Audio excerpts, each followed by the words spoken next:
मी Madhuri kitchen मध्ये तुमचं स्वागत आहे। आज आपण बनवणार आहे फेपसाचं कालवण। त्यासाठी मी 2 टमाटे मोठे घेतले वाटण्यामध्ये, अद्रक घेतले, आलं लसूण, 4 कांदे घेतले वाटायला, कोथिंबीर घेतली आणि मिरच्या घेतल्या 10-12 मिरच्या हिरवा रस्सा बनवायसाठी। आज आपण बनवणार आहे रेसिपी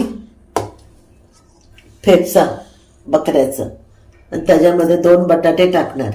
हे 2 बटाटे फोडणीमध्ये टाकणार। हे सर्व आता मी वाटून घेणार आहे, सारण सर्व वाटून घेणार। आता आपलं तेल गरम झालेलं आहे। आता मी याच्यामध्ये टाकणार आहे वाटण।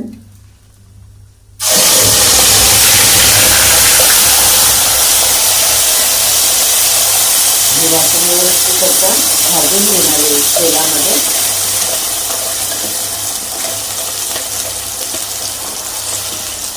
हिरवं याचा रस्सा बनवणार। याच्यामध्ये टाकणार हळद, गरम मसाला, मीठ, चवीनुसार, 2 बटाटे फोडणीमध्ये,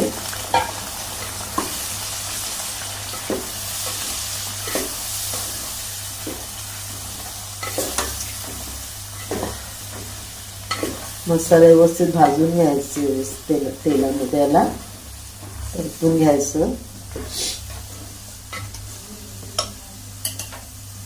त्याच्यात टाकणार आहे फेपसा मसाल्यामध्ये, गरम पाण्यामध्ये धुवून घेतलं व्यवस्थित, मीठ लावून धुवून घेतलेलं।